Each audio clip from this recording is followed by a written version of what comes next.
I've got one of my best mates on, Gary, who we'll be chatting to soon, and I'll introduce him properly in a minute. We were chin wagging so much that James had to interrupt us, and just before air, we both had like that. Just to say, oh no, we got to go. We got to do the show. We better stop enjoying each other's company and do the show. But this is the Wellbeing Show. It's a Wednesday, the 12th of April, and it is 9 p.m. UK time. And I think it's 6 a.m. Australia time where Gary is, or one of the time zones. Certainly the time zone Gary's in is 6 a.m. Because they're upside down under. So they do everything upside down or the wrong way around as far as I'm concerned. But it's I'm saying the time and day because that means it's live if you're listening to it in the correct time zone, the correct day. So it'd be lovely to hear from you. The number's 07 506 319 745. That's +44 7 506 319 745. Drop me a WhatsApp. And if it's interesting enough, if you're interesting enough, I'll get you on air. But only if you're interesting enough. But that, of course, doesn't count to me. I don't have to be interesting enough, and I'm definitely not. But my guest is Mr. Gary W. Denson. I never knew what the W is. I should have asked years ago. What is the W for? Oh, it's a really important Wayne. Wayne. Gary Wayne Denson. I always said to my parents, really? But anyway. Yeah, mine's Daniel. Yeah, well, that Daniel there. That's Daniel McDermott. It's like, Danny Boy. There you go. Yeah. After the famous Irish song, "Oh, Danny Boy." I don't think it was written for me, though, to be honest. Yeah. Good to have you with us. Thanks for getting up so early. Pleasure. You're off out today, aren't you? Off somewhere? Yeah, we're doing after we finish the show, we're going to just jump in the car and do a quick drive up to Sydney and a nice 10-hour trip. So I was going to say in Australian terms, it's going to be a couple of weeks fighting off giant crocodiles. No, see, actually the spiders down there that are far more frightening than the crocodiles. Crocodiles are quite easy in comparison to some of the spiders you've got down there. Yeah, there's been a few. There's been a few crocodile attacks recently. So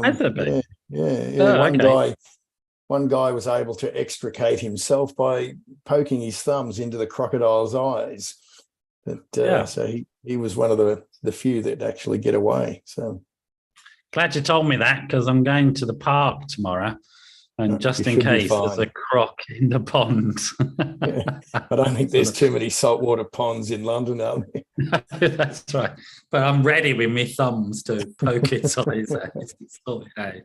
It's one of those things, isn't it? People say, how do you stop a grizzly bear from eating you? You put your arm down its throat. I don't know. I think that's a really bad place to be. I don't know anybody who survived that one, really. Well, you know what they say about surviving a grizzly bear attack. If you're in a group, you've just got to be faster than the last person, right? You just got to throw somebody else at it. Yeah, eat me best mate. Okay. Well, I'm really glad that you're back on the show. It's been a while since I've seen you. And, our relationship goes back a number of years now. It does, Really long time ago. And I've met your wife as well, yes. who's an amazing woman. And not met your sons yet, but one day we'll see. But maybe that will. And we met as professionals. Yes. Some years ago. But your life has really shifted from that time, and we can go back and talk about that, but let's maybe catch up with your sort of the sort of reason why you've come back on the show, really. So I've known you for a long time. I know you before this period of time, but there was what happened was you developed cancer, right? Yes. And that's really what we're going to talk about. It's that sort of story, and then we'll go backwards in time a little bit and add in other elements if that's all right. But so I knew you as this strong, fit and healthy bloke who was globe-trotting businessman, running companies left, right and centre. And then we got this news that Gary has cancer. And I still can't help myself, even though it's not true anymore, that cancer is not a death sentence, right? I'm still old enough to remember that it did mean that, right? Absolutely. Yeah. It isn't. Yeah. What was it? But what was it like for you when you were given the diagnosis you've got cancer? I mean, I presume that sort of thought must have gone through your head a little bit. Yeah, absolutely. Yeah. So I was the CEO for a British insurance company in Singapore at the time, and I'd only been there a few months, and I found this lump on my left side under the skin, interestingly, and it was melanoma cancer. So it wasn't like a dark mole or a strange growth on the skin. It was under the skin, which is odd.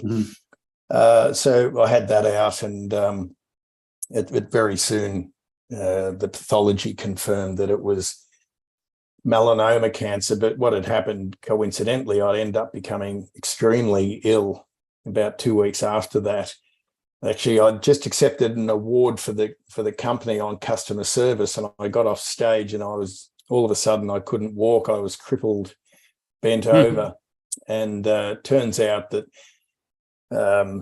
I'd already gone from 0 to stage 4 because this small growth under the skin hadn't been detected. It was only about the size of a jelly bean, but in that time, everything else was progressing and working, and it worked to create 2 huge orange-sized metastases on my adrenal glands, and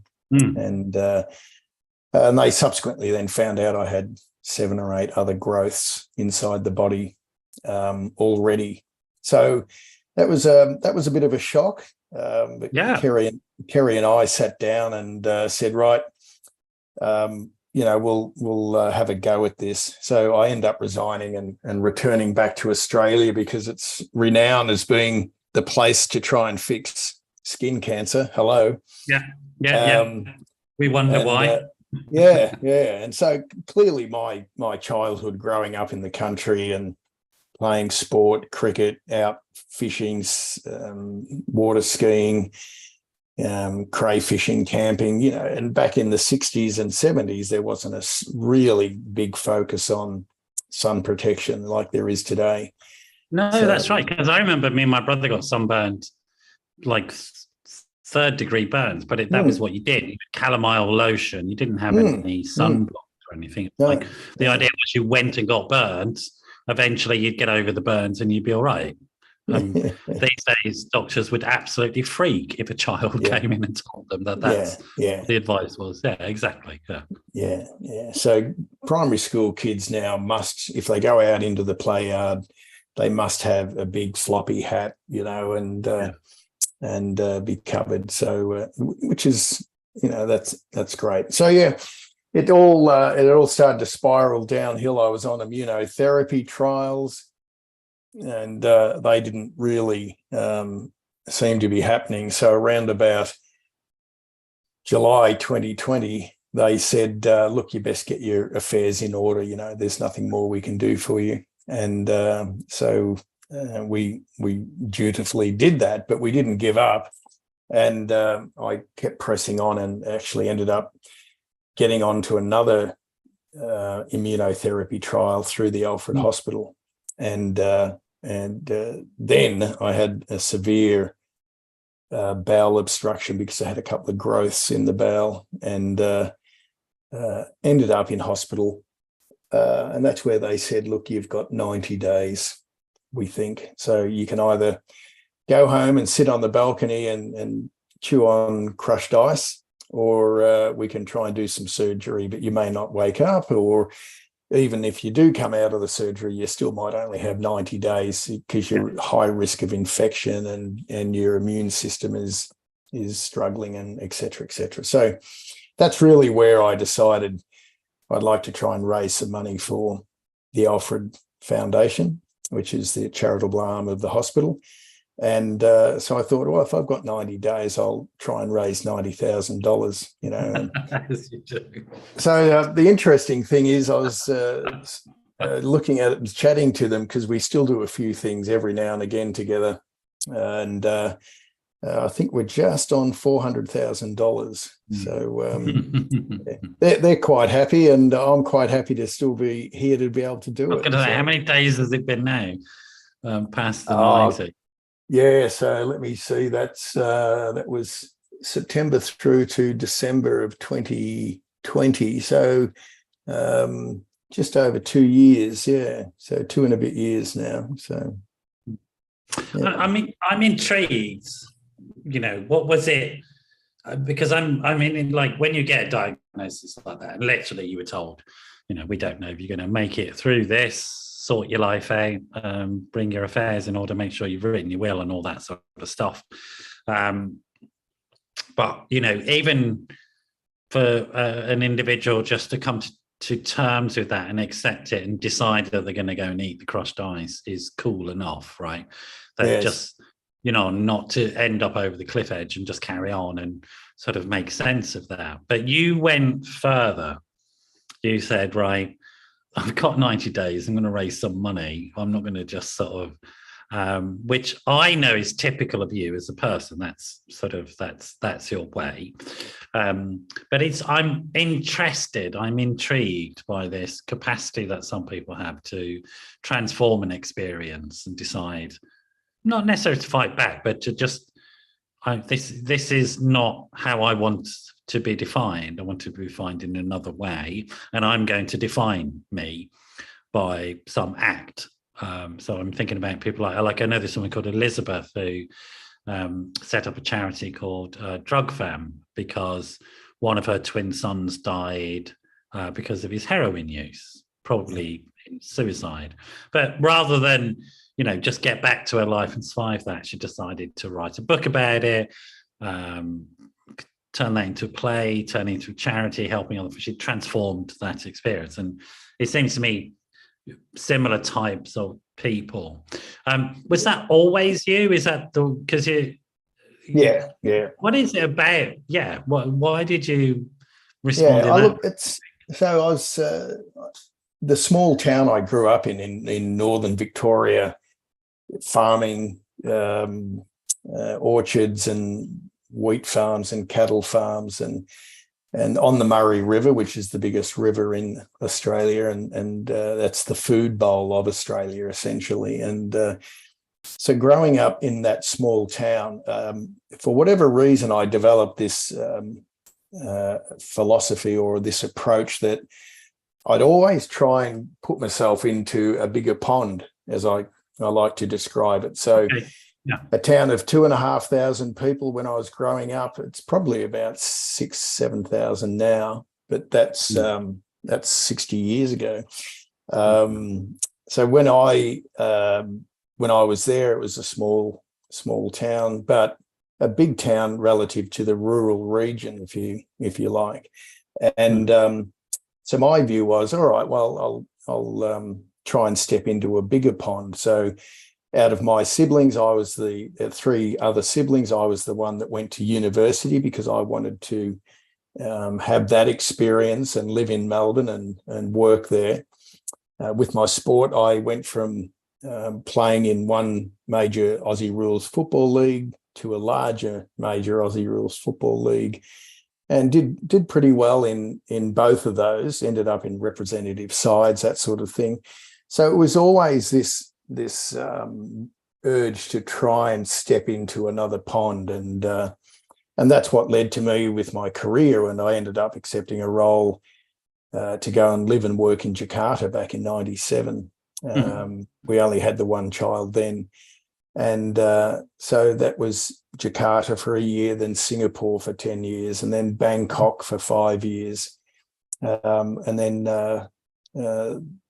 back to Singapore ultimately again before I became ill. So it was really just that belief that you put yourself in an uncomfortable position, I suppose, and see if you can work out to develop skills or an attitude to be comfortable there. And I was fortunate with an attitude from either of your parents, or what happened with your other siblings? Did they sort of do that as well? Is it? No, the other siblings were my only brother, younger brother, he ended up working in the family business until he was 40, mid-40s or so. My elder sister, she was in the family business. She married and started her family early, and her eldest son's just turned 40 late last year. So, and she's only 18 months older than me. So she went down that path, but she and her husband have become quite successful in their own business, right? So, and my younger sister, she got out of the pond also, but she went up into Queensland with a local lad, and they're married, and so, I wouldn't say they had that same mindset that I was driven by. And look, it's interesting. My experience was I moved out of my family culture, and that was necessary for me. And I had there were people that inspired me, oddly enough. So there were a few blokes like Mandela was one of them.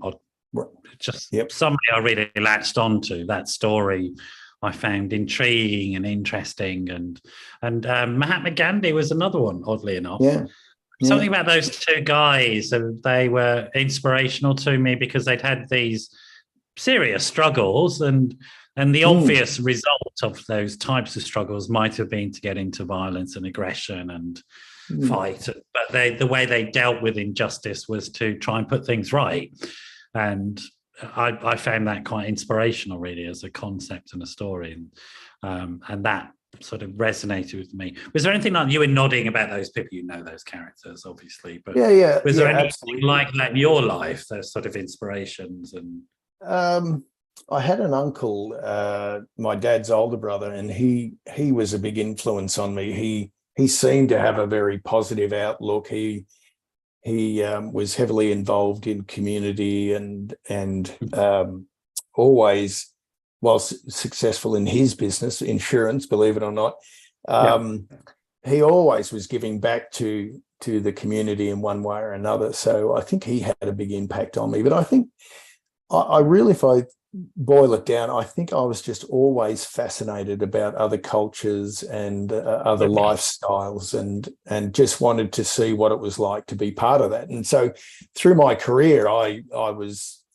very fortunate. I was able to sit in meetings in downtown New York. I was in the tallest tower of Philadelphia when 9/11 struck, and that was a story in itself, getting out of there, because we thought that one of the planes was heading for absolutely, the city of Liberty, and so you're lots of visits to London. So I just thoroughly enjoy meeting different people and different cultures and different experiences, and I suppose that's just having a love of life.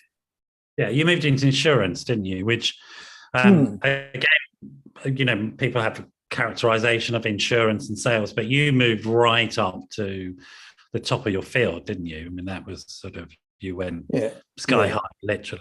Again, what was the sort of motivation for that same sense of wanting the challenge, or? Yeah, exactly. I wanted to see how far I could take that. And my original aspiration, when the reason I went to uni, was to learn how to do business, but to come back and run the family business. And but that didn't happen. I made a significant strategic mistake as I look at it now, Noel, because my father's a twin, and he and his twin brother started doing business together, cutting down peppercorn trees when they were 14 and 15, and they ended up with a very successful timber yard, department store, truss and framing business, and all of the verticals, I suppose, of building. And I really thought I'd like to come back and take that to another level. But I learned too late in the game that whilst Dad was very supportive of that, he'd never actually discussed it with his brother. So when I said at the grand age of 26, righto, Dad, I'm ready to step up, oh, well, sorry, your uncle's not comfortable with shifting the balance of the two of us. So that's when I packed up and went back to Melbourne and started my career in insurance. Yeah, so. Yeah. And you globetrot with that career. You had a family. Tell us about that. What was that like for you traveling? Oh, the whole travel was a great experience. So Scott was born in Australia, but he ended up with us in Jakarta when he was just turning 4. And we still talk about that. He can recall different bits and pieces of how crazy that was. And, the stories of when you're driving through Jakarta, make sure you have all the doors locked, because there are stories of kids being snatched out of cars, and then they'd hold you to ransom, and then you make sure you didn't run over a dog accidentally, because everyone would come out and claim it was their dog, and that you'd have to pay all of them for knocking down their dog. And so that's fascinating. And then Singapore for 10 years. Well, that was wonderful. The whole Chinese culture and Malay culture there too. Yeah. So. Yeah, no, it was really enjoyable. It's interesting because Australia is like that. It's more on the Asian side of things and sort of straddles European and Asian culture, doesn't it? Well, it does. Yeah, clearly we're a British colony originally, and Australia certainly has struggled to fit into Asia in a lot of ways, because it's a very different culture. Every Asian country has its own culture, even though we categorize it as being Asia. But they're all very different. Yeah. So, and then Thailand again was fascinating, because it's a little more like Jakarta, I suppose, versus Singapore, which is one of the richest countries in the world now, so per capita. So, that was rustic but exciting. And so the 2 younger boys grew up firstly in Singapore, but then Thailand or Bangkok. Yeah, so it's good fun. And do the boys appreciate that sort of globe-trotting life? I mean, has it affected them in a positive way, do you think? Absolutely. Yeah, Scott's now living and working in Barcelona. So I think there's a statistic that there's a 66 or 7% chance that your children will end up as expats. So Scott's already tick that box. He's been living and working there for 3 or 4 years, and loving it. And the other 2, Hugo's just got back from 10 days in Vietnam. He and 2 other mates decided they were going to head off there and just travel around. And Jesse's. Would you say you're close to your boys? Do you feel close to them? Do they feel close to you, do you think? Yeah, I think so. I think we've gone through, Dad's the fuddy-duddy bloke that doesn't understand a lot. That maybe that's the mid to later teens, and pretty accurate description of you. Yeah, exactly. So, but no, look, I think we have a very close relationship, and the reason I'm asking is because it's often the case that how men define success, and you're definitely are a successful man, may not include the success in terms of stable family and fathering, bringing up your kids and being part of their life. And that's you and I personally have talked about these things, because you've watched my fumbling attempts at being a dad, and been very supportive and very kind of all of that. Well, we've talked about that a lot, but far from fumbling, Noel. You've done a brilliant job there. And look, I think we have some similarities there, because certainly when I got divorced, what's that, almost 10 years ago now, that certainly presented a lot of challenges between their mother and I, and the boys would go through different stages where, depending on the story they were getting at any given time, that they might think, all right, well, I'll put a bit of space between Dad. But my learning was that you've always got to be there, whether they want you to be there or not, but always be there. And that eventually, they'll get to an age where they'll put things in perspective. And, I always say you don't get married till you get divorced, but certainly having your kids grow up in an unhappy marriage, I don't think is good parenting either. And I think the evidence is with you on that one.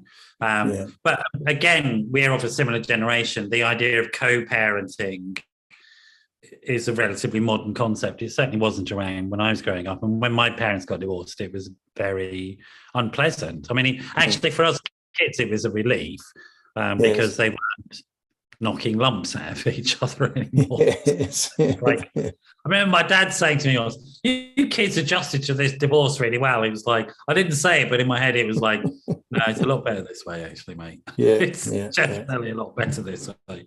It's a lot more peaceful. I didn't say it to him, but you wouldn't.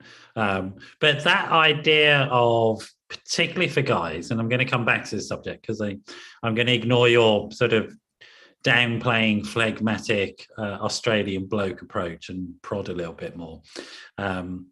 It's certainly at that time, this co-parenting was not a concept at all, and also definitely was not modeled for men to be actively involved as fathers. And certainly in a divorce, the assumption would have been the kids would go off with mum, that would be it, and dad would pay his money, and that was it, right? And particularly, and I think this is really interesting to me, particularly men who are extremely successful in business, which you were, and you always have been.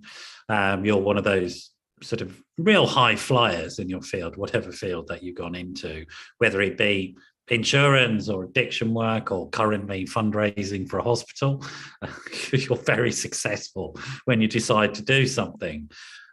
But I'm intrigued as to, because you were ploughing a furrow in many ways for guys, this maintaining contact with your sons, understanding that you were important in their life as a dad. Yeah. And where do you think that came from, you know? Yeah, look, I was fortunate my dad was always around Right. to an extent. I look back and his focus was very much on work and being the provider. So there were times when clearly I would have liked that he was able to come along and watch me play sport and succeed at that. But work was a priority, and I completely respect that because that was his belief system, that you had to first provide, and then things came after that. So I think that was important. And as I said, he was always around, and he and mum had a great relationship all the way through. Because my first marriage fell apart, it became a real challenge to have that presence, even though you physically couldn't be there. And I just worked at that. I got advice from an excellent counsellor here that she just kept reassuring me to turn up, and that didn't mean physically. That just meant be there. Yeah. And I think that was a great piece of advice, and also to try and live by that mantra that you're the adult here. So don't become petulant, don't become overly emotional, and certainly you go home and you think, gee, this is tough, and I don't understand why I've been blacked out and there's no communication. But invariably, for example, with young Hugo, when he was a couple of years younger, he living with his mum, he was getting so much grief from his mum about his dad that the best way he could deal with it was to be able to say, Mum, I haven't spoken to Dad in 6 months, right? And therefore he would shut down that attack, if you like. It took me a while to come to realise that was his strategy of coping, his mechanism to cope. And it wasn't all about me that, whoa, what have I done? I'm a good dad. Why is he blocking me out? But that was his way of shutting down any conflict at home with his mum. So, yeah, you've sort of really got to sit back and reflect. Yeah, you were clear, even though it was hurting, that you couldn't attack, that you just had to remain stable and available and present in the way that you could be present. Yeah,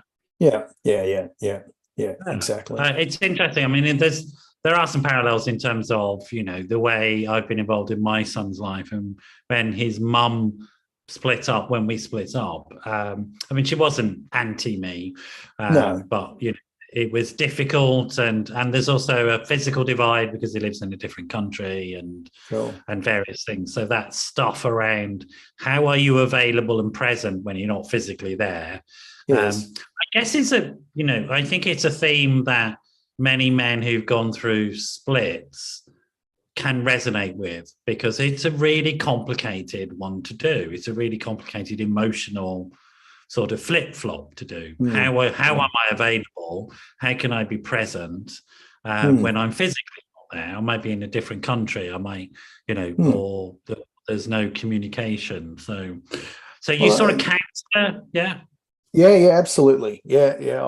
I'm a great believer in getting outside advice, because quite simply it's going to be objective, right? And they're the ones that are able to say, look, I think, Gary, that you're getting too wound up over this, and let's just talk through that, because where is it actually getting you to? To what end is that behavior achieving? And I relied heavily on that, and in fact, we still keep in touch. We caught up and had a coffee just as friends about a month ago. So I strongly recommend that you find someone you can talk to, and look, it may well be a mate, but a mate may not necessarily have that objective viewpoint. They may come from a slightly skewed or influenced angle because they're a mate, and give you a different perspective that may not necessarily be the best. And going through this cancer journey, it's really, I'm toying with the idea. I've got a journal of sorts, and I'm toying with the idea of writing a book. And as the title to today's program was, "I'll Stop Living When I'm Dead." But a significant part of the motivation of how to approach this journey of staying alive, if you like, and I wouldn't be here if it wasn't for modern medical science. There's no doubt about that. Yeah. But the message I wanted to share was everything I do is looking at it from the position of how would my sons observe this behavior. Wow. And so I know that one's 30, one's 24, one's 22. I know that statistically they're going to go through hardship, whether it's mental stress or challenges, or physical, as in mine, something that comes out of left field. You're fit and healthy, and at the age of 58, you're diagnosed with stage 4 cancer, and you think, well, what's going on here? Where's this come from, and why is it me? I never had that attitude, but I felt it was important that the boys saw that you get up every day and you work the problem. And that's my philosophy. You just, whatever you're capable of at any given time, you work the problem. You don't sit back and go, woe is me, why has this happened to me? Because that doesn't help anyone. And invariably you're going to have loved ones, be it family or your partner. I think it's important that you show strength to them as best you can. And yeah. I mean, people have their own ways and all that, but we're talking about you. And I guess you must have talked to your sons about this and sort of and got their sort of take on it. Where are they coming from in all of this, do you think? Yeah, well, I think they often say we're enormously proud and of your dad, and they've been through that journey with me. What was it, September 2020, when I had that first major bowel resection, and they said, you've got 90 days. Jesse would walk along with me. I had a walking stick, and he would congratulate me for walking 50 meters, and then I'd have to go and rest. So today I can push out about 8 kilometers. So are you still doing that? the swimming every day, because that's sort of the swimming I've slowed off a little bit on that because when the recent bowel obstruction I had in January this year, you just need to let everything sort of settle down there. But I did get back into it last year before that, and it's certainly on the agenda again, because that is a wonderful, wonderful pursuit, because whether people realize it or not, but when you're swimming, you've got to breathe. One, critical. And it's helpful. Two, you're breathing in a rhythmic manner. So it's very similar to meditation, right? But you're getting a physical workout from it. That's how I look at it. So this constant rhythmic breathing means that your mind has to go to a place of calm, and before you know it, I always know when I've got there, because I can't remember whether I've done 40 laps or 20. But that's fine. I just swim for an hour. So no, I know the feeling. I mean, it's interesting to me because it's sort of the way you're talking about things is, I mean, there are a couple of themes I think that are emerging for me. One is that you have some sense of the bigger picture and a bigger purpose, that you're not just doing self-motivated stuff or ego-motivated stuff. There's a reason for it. Either it's your kids, or it's give back to the community, or there's a bigger purpose and meaning there, which is always, the literature is quite clear, the research is quite clear on that sort of people who have a bigger picture or bigger purpose transform things. Well, I think it's part of positive psychology. And look, if you're fortunate enough to have children, or you choose to have a responsibility for them, then I really strongly believe that you need to then try and set examples and give them some live instances of getting up each day, literally, and doing the best you can. I was struck down by myelitis last May, June. And that's apparently where my immune system was so heightened that it ended up attacking not only the cancerous growths, but it ended up attacking my eyes, my heart, my lungs, and all of my body muscles. Autoimmune response, So I end up losing, I think, 14 kilos in 2 weeks back then. And for a guy of my size, 6'3", 6'4". You are pretty much of a giant. You can't afford to lose weight, maybe. No, but they were saying that because it attacked my lungs, I would normally have a lung capacity of 4.5, 5 litres, and it was down to 1.3. And so, I couldn't breathe. I was oxygenated, couldn't get myself up or off the toilet, didn't have the strength, couldn't pick up the dog that weighed 8 kilos. But again, you work back. My goal was always 50 meters, and then the next day you go to 60, and you just work the problem. You just get back. I get it. So there isn't a finite goal that you're trying to achieve. There's a goal in front of you, and you get on with it.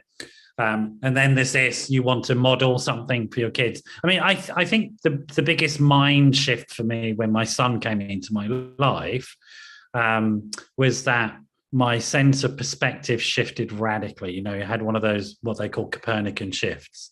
Yes. Do you know Copernican shift? Yes. So Copernicus said, no, the sun doesn't go around the earth, the earth goes around the sun. And it's a shift in perspective, not in physical reality.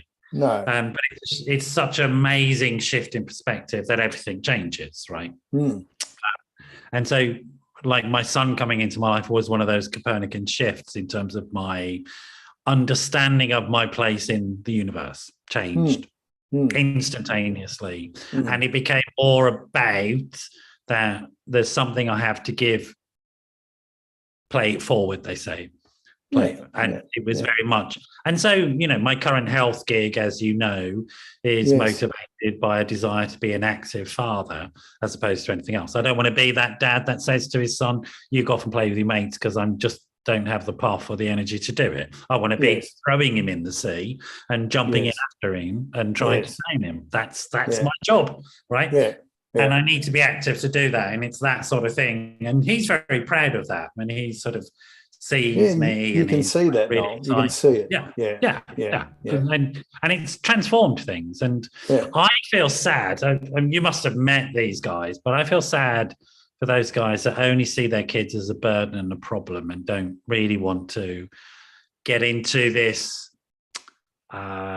experience of parenthood and fatherhood, which is much more creative and generous. And I feel very sad for them, really, that they can't see that. And look, it's I have another saying too. It's not a competition, right? You don't have to be a better person, a better dad. What you need to be, in my view, is to do the best that you're able to do. That's right. But to have that view that if you've chosen to be involved in their life, that you're going to not leave them with a wealth of assets, but you might leave them with a wealth of ideas, belief systems, attitudes, and that'll do them in good stead for them to meet the challenges through life. So and that's, I guess, what's informed you as a leader as well. So, which is another parenting role, but you've been successful in all the fields that you've worked in. And you moved into healthcare for a while as well, which is how I met you. And again, so that really struck me about you. There was a sort of simpatico or connection I felt when we met, because it was your approach was about it's all business and all that sort of stuff. And I've got a business mind as well. But it was actually about, what is the meaning and purpose of this work? Why am I here to do this work? And what is this work about? It seemed to me that was, Sadly, my younger brother, only brother, is a dysfunctional alcoholic. And that's been an enormous challenge for my siblings, and dad's passed, but mum's still with us. She's now got Alzheimer's, so it's very difficult for her to grasp that side of it. But that was a big motivation for me to take up the opportunity when invited to turn around this drug and alcohol rehab business up in Thailand. And I suppose what struck me the most was the honest and fervent intent of the counsellors and the staff to help these people who have lost their way, versus the commercial and economic gain that the directors were looking to derive from the business. And when I arrived, I was horrified at some of the lack of standards or behaviours that were playing out. And I think that's where, when you and I met in London, that's where I felt we struck a chord, because I could see that, look, you're running a business and you need to provide yourself with a livelihood, but you've been there and done that, and you can talk with empathy as to how to help these people through this. And I felt that really there needed to be a greater commitment of care. And the question was always, would I be happy if one of my sons was in this facility? Exactly. And that is the question, isn't it? Right? Yeah. And upon my arrival, I would have said, I'm not sending my son here. But it set me a challenge to try and turn things around and focus on their recovery. And my challenge as a CEO was to work out the economics of how best to do that, to make a return for the investors. But that brings us nicely to my second point, which is that there's something very human and vulnerable about you, and that you've maintained that humanness through these sort of very serious, high-ended business ventures that you've been on. And I mean, you've been a very senior person in your field. And it's a hard-nosed, money-based fields that you've been in, including this healthcare field. Yet somehow you've maintained a value-based, a human-based, a vulnerable, open, person-centered approach to all those things, while at the same time being very successful.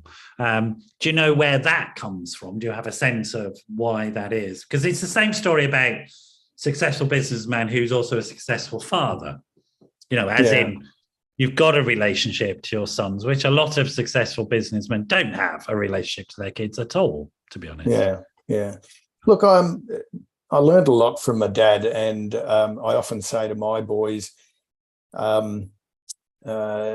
this is something that I've learned from a dad, and I think it's valuable that you look at that and embrace that if you can. But I also learned a lot from what didn't happen or what was absent. And so an example there was, whilst Dad he and his twin brother were very successful in the small country town that they ran these businesses in.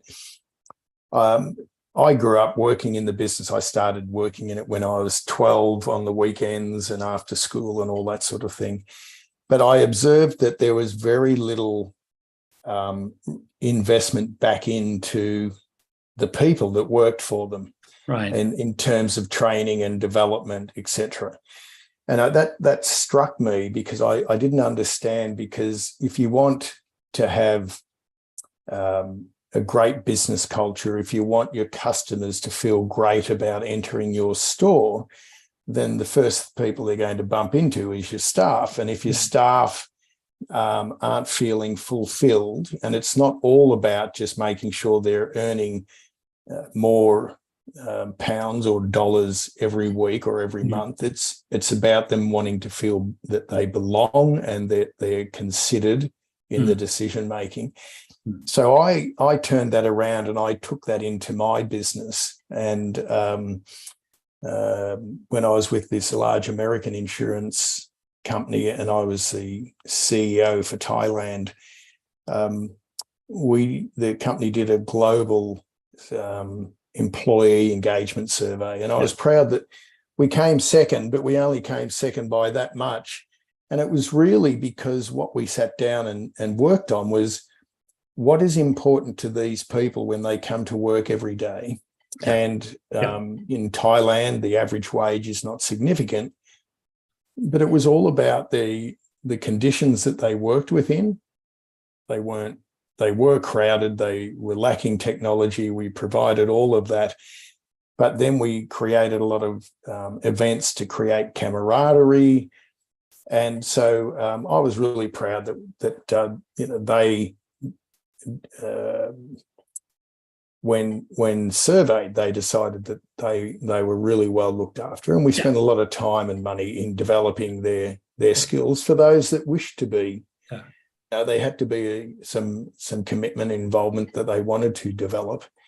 So I think lead the horse to water and all that. Yeah, that's right. Yeah, but it seems like it's almost like what you're talking about. I don't know if this characterizes it appropriately, but you see yourself as being of service to people. You find where you are of service to people. Even if you're right at the top of the company, you're still of service to the people that are providing your products and services. And they are of service to the customers. But you seem to have that, if you like, that humility about your place, even as the top boss. And it was something I noticed and observed the people around you in the context I observed you in, was that they quickly grew to respect and have warm emotional feelings towards you. They never thought you were a fool. Nobody ever thought you were a fool, I think some of the directors did, but they learned the hard way that you weren't, right? Because they were fools. Yes. That's the truth. Yeah. Still are. Yeah, I know. It's like miracles are just slightly beyond us, right?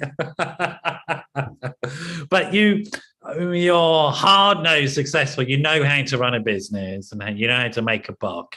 But there's something about you which is open and warm and approachable. So nobody takes you for a fool unless they're a fool. but they also warm to you as a human being. And it's not fake with you, it's genuine. And it's not a sort of fake suntanny warmth. It really does seem to come from inside you, that it gives you something you seem to like it.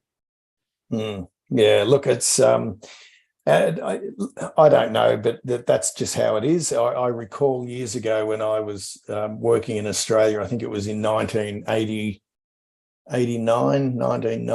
I was working with a health insurance fund, and I was heading up the corporate sales division. And remember chatting to the head of marketing, and she said, "Oh, the CFO really doesn't take to you." And I said, "Oh, really? Why is that? I don't have a lot to do with him." Yeah. And she said, "Oh, he just doesn't like the way you walk around with a smile on your face all the time." Right. And it took me aback because I thought, well, that's an odd thing to not like someone about. But maybe it was growing up in the country, and I don't know. It's not on the same level, but one of the ways I'm getting healthy is I go to my local yoga center, and I am that guy who smiles and talks to everybody. I'm the bloke who, when you see him get on the bus, you're thinking, "Don't sit next to me. Don't sit next." Oh no, he sat next to me.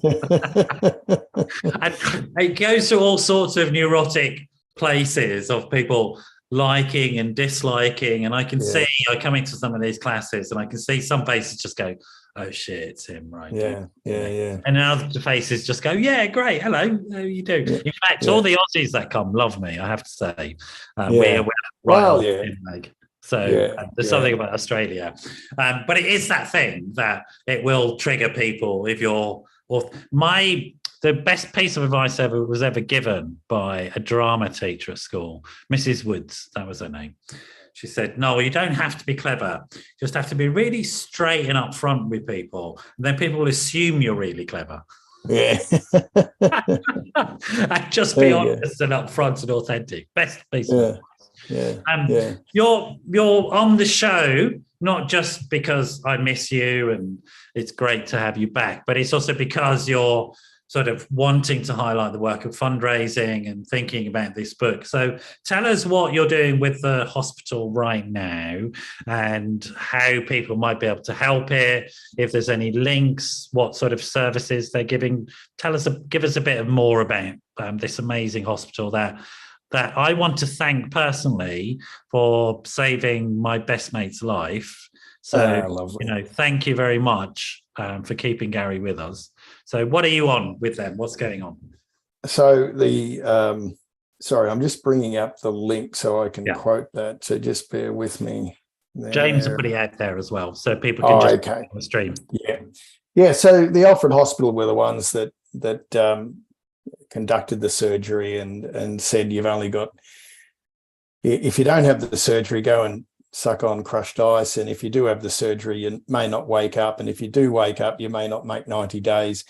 But when I did wake up, that's when I said, "Look, this is amazing that I got to this point, that I've woken up, and I just feel compelled to give something back to other people who are going to go through this journey, because they weren't vigilant about sun protection, and I clearly wasn't when I was in the 60s and 70s. So they're building a new cancer research centre, and so I've just decided to act as an ambassador of sorts and do whatever I can at different speaking events, or I think we've got a promotion coming up in the next month or so where they'll basically provide an update on where I'm at from a health perspective, and I'll go through the journey of the last couple of years. And last year, when I had the myelitis attack, they didn't tell me this. They told my wife that if he didn't present himself at A&E when he did, he wouldn't have lasted 3 or 4 days. I didn't even know what myelitis was. I still don't. I just know it wasn't very nice. I don't want it. That's what I know. So anything I can do to give back and help develop further research and education awareness around. And so James will put out a link to the hospital. Is it on the hospital site, or is it another site that you set up? It's another site, but it all feeds directly back into the Alfred Foundation. Yeah. Okay, and, so James has got those links. So folks, just look on the links that James is putting out, and people will be able to find out about it. Does that include your story, or is there another place that people can go to get your story? No, that will include the story. Yeah, and people will be able to donate through that as well. They can, yeah. All they have to do is to drop in the amount and obviously their credit card number, and that'll facilitate all of that. So look, just try and give something back, and they're a wonderful hospital, and I wouldn't be here without them. So we'll do what we can to help them. And you're thinking now of writing a book? Yeah. Right. And what's the sort of time scale on that? Because it's one I want to read, definitely. I'd like to hear your sort of philosophy of life and read about it. Yes, well, part of I'll Stop Living When I'm Dead is I'm going to be in Europe in mid-June. Kerry and I are taking one of the longboat cruises from Amsterdam down to Budapest. Okay. And then we'll go to Edinburgh and Glasgow, and then do the Lakes districts in the UK. So we'll get to meet up. That'd be good. I'll get to take care. Yeah. So after that, so I'm sort of looking at starting to bring things together around about September, and with a view that it'll probably be a first quarter next year release. Great. But I still need to convince myself that there's a story there that is going to be of value, and try and include maybe 10 lessons, you know, 10 things I've learned from the journey, and hopefully someone can take something away from that. And part of all of that will obviously go to the Alfred Foundation. So, but also, I mean, it is an interesting subject for me. There aren't enough guys sort of out there, I don't think, sharing these stories in these ways. I mean, you do get the stories of heroic blokes who lose limbs climbing up a mountain and stuff like that. Yeah. But it isn't necessary. I mean, they tend to be, again, in that sort of, you know, that version of manhood, which is okay. I'm sort of, you know, well, I chopped my arm off and then dragged myself through the bush for 3 weeks. Okay, I get that. I'm glad you made it. But it isn't, you know, what I identify with. What I identify with is blokes like yourself who maintain their integrated sense of self. That sounds like a highfalutin way of saying it, but all of you is functioning. It's not just an extreme sort of survival mechanism, survive at any cost. You know, from what I've heard for you tonight, it's important that your sons are involved, that your wife's involved, that the people that you care about are involved, that the hospital's involved, that people are brought on board. It's a team effort. It's a group effort. And you're in it because you want to be you, not some sort of weird caricature of you.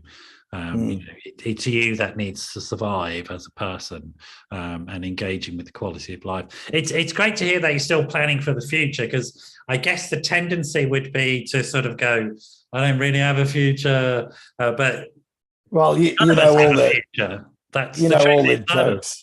Yeah, all sorry? the jokes. No, Yeah. You know all the jokes. You know, I'm not going to buy green bananas, and I'll only get small tubes of toothpaste, right? Because I may not be here in a month, but you know, I don't subscribe to that. So the truth is that we all have to come to terms with what we call this existential fact that we will stop existing at some point. Exactly. And it sounds like you've grasped that one, and the meaning you've taken from it is, okay, well, I don't know how long I've got, but I do have today, and I'm going to live because I will stop living when I'm dead. Exactly. That seems like a really sensible approach to life, whether or not you've got a cancer diagnosis, to be honest. Yeah, absolutely. So make the most of it. And as I say, and if you hit a bump in the road, so to speak, then work the problem. You know, just don't don't turn the bump into a hole. Just work your problem as how to get around it and get on. Well, look, Gary, it's been great to have you back. I hope that this can be used to help raise money for the hospital. Thank you. I'm looking forward. I hope we get to meet when you come over to Europe. That's on my cards to do that. Meet up with you and Kerry. I miss Kerry. She's good. She's a good egg. It'd be good to see her. Good fun. All right, you stay there for now. I'm going to say goodbye to everybody else. Goodbye, folks. It's been an amazing show. Good for me to have my mate Gary back and chatting about. He's still here, still alive and kicking, which is good. I've got no idea who we got next week because I never do. But goodbye for now, and I'll see you all next week. You stay there, Gary. Bye bye.